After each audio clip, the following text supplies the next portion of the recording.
Assalamualaikum warahmatullahi wabarakatuh. Halo teman-teman, perkenalkan nama saya Septi Indriani dengan NIM 4311419336 dari Rombel Kimia 19B. Kali ini saya akan menjelaskan materi mengenai surface fenomena atau bisa disebut dengan fenomena permukaan. Adapun subbab materi yang akan saya sampaikan yaitu energi permukaan dan tegangan permukaan, sifat partikel yang sangat kecil, adsorpsi pada padatan, serta yang terakhir yaitu koloid. Baiklah, mari kita bahas subbab yang pertama, yaitu energi permukaan dan tegangan permukaan. Energi permukaan adalah kelebihan energi per satuan luas dari antar muka tegangan permukaan dengan satuan N per M. Suatu padatan yang tersusun atas molekul sferis dalam susunan close pack. Energi per molekul padatan dapat ditentukan dengan rumus epsilon sama dengan E per N, dengan E adalah energi per mol dan N adalah jumlah bilangan Avogadro. Sebuah atom di permukaan hanya terikat pada 9 atom tetangga, sedangkan satu atom di pusat akan terikat oleh 12 atom tetangga, sehingga kekuatan ikatannya adalah epsilon per 12. Dari pernyataan tersebut, didapatkan energi ikat total molekul adalah 9 epsilon per 12 sama dengan 3 per 4K sebesar 75%. Berikut ini terdapat tabel contoh tegangan permukaan cairan pada suhu 20 derajat Celcius. Terdapat 10 cairan beserta dengan besar tegangan permukaannya. Bila gaya yang dikenakan pada film sebesar F dan film bergerak sepanjang dx, maka F dx sama dengan G dA. Jika lambda adalah panjang rusuk yang bisa digerakkan, maka penambahan luas film adalah 2 lambda dx. Angka 2 menunjukkan bahwa film memiliki dua sisi, sehingga F dx sama dengan gamma 2 lambda dx, atau F sama dengan 2 kali lambda kali gamma. Panjang film yang bersentuhan dengan rusuk adalah I pada tiap sisi, sehingga gamma sama dengan F per 2 lambda. Faktor yang mempengaruhi gamma zat cair yaitu 1. Suhu. Bila suhu naik, gamma akan turun sebab energi kinetik molekul meningkat. Yang kedua yaitu zat terlarut. Pada zat terlarut terbagi menjadi 3, yaitu garam anorganik. Gamma naik karena gaya tarik-menarik adhesi lebih besar dari kohesi, sehingga konsentrasi zat terlarut di permukaan akan lebih besar daripada dalam larutan. Yang kedua, asam organik, alkohol, ester, eter, amin. Gamma menurun karena molekulnya terabsorpsi pada antar permukaan. Dan yang terakhir yaitu surfaktan. Pada konsentrasi rendah, gamma menurun. Pada konsentrasi tinggi, gamma permukaan mendatar. Selanjutnya untuk subbab yang kedua yaitu sifat partikel yang sangat kecil. Terdapat 2 poin dalam subbab ini yaitu peningkatan tekanan uap dan peningkatan kelarutan. Peningkatan tekanan uap merupakan pertimbangan cairan dalam kesetimbangan dengan uap dengan antarmuka bidang antara fase keduanya. Dalam tekanan uap, keadaan ini menjadi P0. Persamaan untuk lompatan tekanan melintasi antarmuka yaitu R kali T ln P per P1 sama dengan V1 2 gamma per R. Persamaan untuk memprediksi peningkatan tekanan uap pada tetesan halus cairan yaitu ln P per P0 sama dengan V1 per R kali T 2 gamma per R dengan nilai R adalah tak terhingga. Peningkatan kelarutan merupakan kelarutan padatan yang tergantung pada ukuran partikel dengan cara yang sama.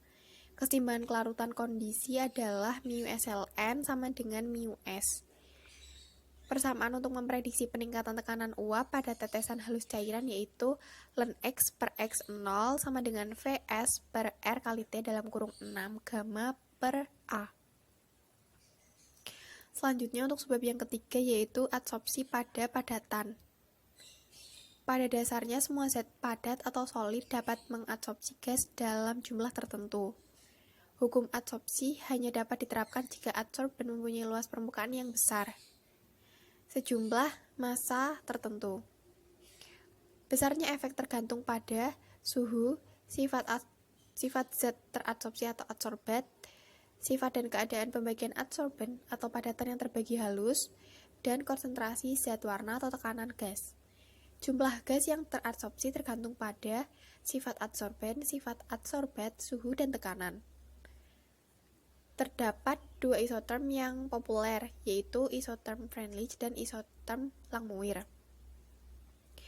Isoterm Freundlich adalah salah satu persamaan pertama yang diusulkan untuk menghubungkan jumlah bahan teradsorpsi dengan konsentrasi bahan dalam larutan. dengan rumus M sama dengan KC 1 per N, di mana M adalah massa yang terabsorpsi per satuan massa adsorben, C adalah konsentrasi, K dan N adalah konstanta. Dengan mengukur M sebagai fungsi dari C dan memplot log 10M versus log 10C. Nilai N dan K dapat ditentukan dari kemiringan dan intercept garis. Freundlich isotherm gagal jika konsentrasi atau tekanan dari adsorban terlalu tinggi. Gambar di samping merupakan contoh grafik isotherm Freundlich. Berikutnya yaitu isotherm Langmuir. Proses isotherm adsorpsi ini terjadi saat terbentuk lapisan tunggal, didasarkan pada asumsi bahwa kemampuan partikel tidak tergantung pada tempatnya atau tempat yang berdekatan. Persamaan Langmuir dapat dituliskan sebagai berikut. W sama dengan A kali B kali CE per 1 plus B kali CE. Persamaan di atas dapat diturunkan secara linear menjadi CE per W sama dengan 1 per A CE plus 1 per A kali B. Gambar di samping merupakan contoh grafik dari isotherm Langmuir. Untuk subbab yang keempat yaitu koloid.